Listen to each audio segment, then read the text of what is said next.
Hey YouTube, Twig here, bringing you all an update to my token Yu-Gi-Oh deck profile for August 2021. This is definitely one of the strongest deck profiles that I've ever made on my channel, and definitely one of the most fun ones as well. And I feel like every time I update the token deck, it just gets a little bit better with more and more support that we have, and the varying numbers for all the different cards that we can use in the deck to summon out the many different tokens we run, including the Hippo tokens and the Sheep tokens, all onto the field, whether they're used as resources for your own monsters, or even just to disrupt your opponent's own plays by destroying their cards, or just, summoning out massively powerful tokens onto the field to combat your opponent's own monsters. I get happier and happier with each update that I do for the token deck. So without further ado, let's go ahead and get started with the deck profile. We're going to go ahead and start off with the monsters first, even though the spells do take up a good number of ways to contribute to summoning out the tokens onto the field. For the monster cards, we are running 3 Scapegoat.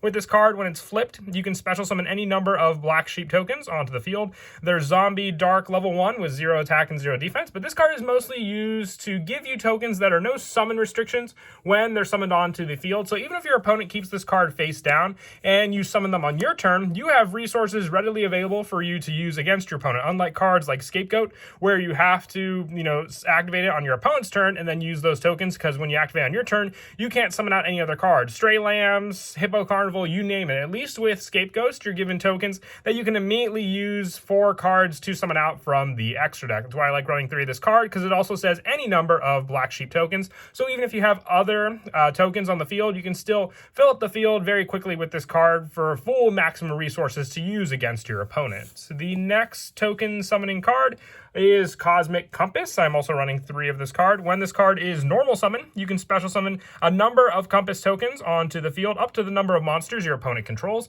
So the more resources your opponent has, the better this card is. That's why it's a better going second card against your opponent. And once again, just like Scapegoat, there's no restriction with the number of tokens you summon onto the field with Cosmic Compass, restricting you from summoning out anything from the extra deck, or even just using as resources for many of your other plays. And what's great about Scapegoat and Cosmic Compass is they can still contribute to some of the extra deck plays, giving you the tokens along with having the original monster on the field to summon out many of the nightmare monsters also, since they require 2 monsters with different names. With the last of the monsters just being 2 Gores, the Emissary of Darkness. I know Gores isn't really used too much lately, but this card is another card that can summon out a token onto the field. When you take damage from a card your opponent controls, you can special summon this card from your hand, and you must control no cards to activate this card.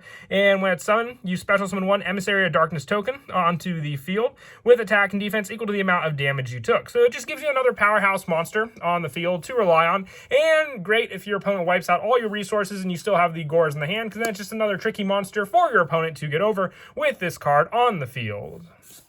And that is it for the monsters. The one card I'm not running as a monster lineup anymore, I did some testing, I just didn't like it as much, and that is Hippo. I also don't have Super Hippo Carnival in the deck. Once again, it was too much of a restriction for the spell lineup. If you want to run it, I'll show you what card you can take out for the Super Hippo Carnival lineup and the additional card to put in for Hippo. But once again, I just like the resources we have currently for tokens, and that's why it's not part of the deck. Now, moving on to the spells. I'm running 1 Scapegoat. This card is at 1 on the ban list, so that's why we're only running 1 of it, but still a great card to rely on. You activate it at the end of your opponent's turn, and you're given the 4 Sheep token on the field to use, and their Earth attribute, meaning you have access to a good number of different monsters in our extra deck to even power up more of the Sheep tokens we may get on the field. But I really do like to make full use of this card, just being one of the best quick play spells you can activate on your opponent's turn to protect you from attacks by summoning out 4 Sheep tokens onto the field. You name it. It's just a good resource to rely on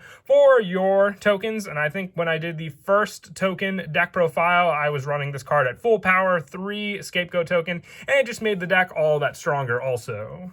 With the next being the next best thing, I would say, for the Scapegoat tokens, and that is Stray Lamb. You summon 2 Lamb tokens onto the field. What's great is that they are 2 different named tokens, being Lamb token and Sheep token. So if you have those 2 cards on the field, it just gives you more and more resources to summon out all the different nightmare monsters, since they are 2 monsters with different names.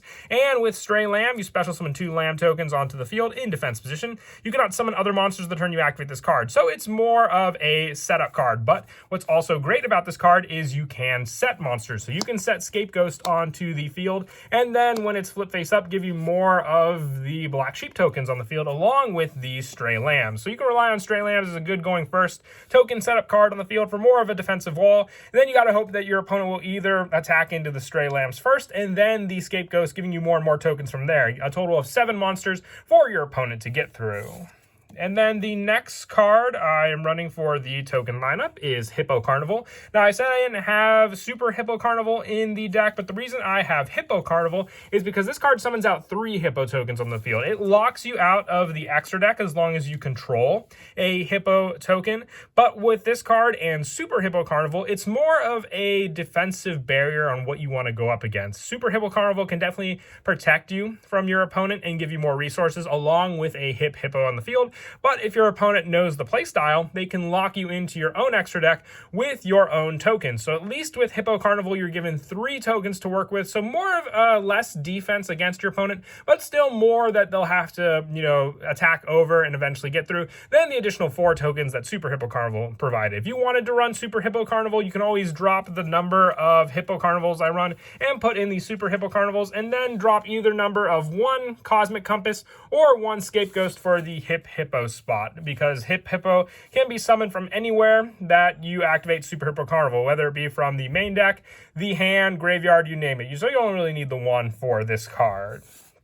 And then for the next token option, I am also running 2 one-time passcode. Now, the only reason I run 2 of this and not a full maximum 3 is because it only gives you 1 token on the field. It summons it in defense. It's good that it's 2,000 defense, so it can be more of a defensive card against your opponent. But you can only activate it once per turn also. So running 2 at least means I'll see it less likely as multiples in my hand. And once again, just another token resource. It's only a 1 of, but the fact that it has a bigger defense than our other tokens is why I still like to run it in the deck, just as more of a defensive play to go for. Now, for more of our setup and protection for the tokens on the field, going first with the destruction play, and that is Token Sunday. I run 3 of this card. You destroy all tokens you control, then destroy cards on the field up to the number of tokens destroyed by this effect. So if you have more and more tokens on the field, and this is another great way to get rid of your Hippo Carnival tokens. So if your opponent's not destroying these cards themselves, you can at least destroy them with Token Sunday. They can't be tributed normally, but you can still destroy them with cards like Token Sunday and take out a good number of cards your opponent may have as well using this card. Now, powering up your tokens is another option in the deck. We do run Token Stampede, which is a great way of just powering up your attack position tokens, but I also wanted more of a strength option, and with the number of monsters you can have on the field thanks to Scapegoat and all the other cards, I run 3 United We Stand. The equipped monster gains 800 attack for each face-up monster you control. Now, with the full number of tokens being on the field, you can hit a total number of 4,000, not including the extra deck monster zone, with this card being that option for the power-up play on the field. You can even equip this card to an extra deck monster you have, and then just the more tokens you have, the stronger that card is. That can hit up against your opponent's monster. This isn't the only equip spell I am running in the deck. I also run 2 Moon Mirror Shield. This comes in handy when you're attacking against your opponent's monsters. That can basically hit over any number of those monsters, giving you the same attack and defense of the monster, plus 100, so it can hit over any card. And lastly, 2 Power the Guardians. This is a defensive equip spell. Since you gain a counter every time the card had declared attack with the monster, so you'll get that token, a counter on this card, and then it'll protect against it from being destroyed each time it attacks. Your opponent will basically have to destroy Power of the Guardians or banish the card on the field before they can attack over. Like I said, a defensive card using both of these cards while United We Stand is more of the offensive power card in the deck. But 7 equip spells I feel is fine. All you need is that 1 token spell and then a good number of these equip spells, because even doubling the power if you open up 2 United We Stand against your opponent can equal some pretty powerful plays against them. And for some more draw power, because you can invest your hand very quickly, I run 2 Supply Squad. Just having this card on the field once per turn, if a monster you control is destroyed by battle or a card effect, you draw 1 card. So if you have your tokens on the field, you get that draw power. They don't have to go to the graveyard. That's why this card works great with tokens. You'll have more and more resources. So just being able to set this card up will provide you that additional draw each turn while your opponent slowly tries to get over each and every token you have on the field. And once again, with the tokens not being that strong and a resource you can give to your opponent for an extra benefit bonus, I run 3 creature swap. You can just select one of your tokens, and whatever resource your opponent gives you will be a benefit compared to that one token, whether it's an extra deck monster or just a monster they normal summon, because not only that, it'll be a better resource to use as a different name monster for your extra deck for one of the nightmare monsters, or even just one of the other monsters that can work for recycling some of our cards on the field. And then lastly now, for the one-ofs, for the spells, I always run a pretty similar lineup for some of my spell lineups in my deck profiles. Very different with this one. For the one-ofs, we run the 1 Call by the Grave. Now this I would say is the only similar card, but no Monster Reborn, Foolish Burial, because there's not too many monsters we want to special summon or send to the graveyard for that setup. But Call by the Grave can still help to shut down my opponent's plays. For the other one-ofs, I run 1 Harpy's Feather Duster and 1 Regeki. Now clearing out the back row can be a big thing because your opponent may try at anything to stop our special summon of our tokens onto the field, and Regeki would also be another setup card for clearing my opponent's monsters, so then I can hit with some of the powered up monsters I have on the field with cards like United We Stand. So opening up any one of these can take away a good number of resources against my opponent, and whatever these cards don't clear, I can rely on the power of the tokens on the field to finish the job from there. With the last of the spells being 2 Magical Stone Excavation. Now, with this card in mind, I use this as a recycle resource, being able to target a spell card in my graveyard by discarding 2 cards, and it really does come in handy when I just need to go for that one important spell I run in the deck. If I have Scapegoat in the graveyard, and let's say I have a token Tsundere and just a one-time passcode in my hand, now I can definitely benefit more from the Scapegoat than just a 1 token from one-time passcodes. I would definitely give up the 2 card in hand with Magical Stone Excavation to give me a spell that can summon 4 tokens on the field. It all comes down to just how easy it is to summon those resources onto the field. And that is it for the spells for the trap. The only trap I'm running in the deck is Token Stampede. All tokens in attack position gain 1,000 attack. Also, they cannot be destroyed by battle. So this adds on to the power of the different equipped spells we have. And the fact that they can't be destroyed by battle makes it all the better for that setup. Having tokens on the field that can't be destroyed by battle, yes, it will lock you into the Hippo tokens not being able to be destroyed by battle by your opponent, but you have other ways to destroy them. That's why I still keep the Token Stampede in the deck, because you have the resources to get rid of them to destroy your opponent's own cards while still having cards that can deal damage against your opponent. 1,000 attack for 5 tokens on the field is a big amount of damage that your opponent will take, and you have plenty of ways to destroy all of your opponent's cards also. And that is it for the main deck. We'll now move on to the extra deck. Now I run a pretty wide variety of monsters you can summon out. The first one being Link Karibo. You can even increase the number of this. You just need a level 1 monster, so Cosmic Compass, Scapegoat, or a good number of the tokens can summon this card out onto the field for you to use.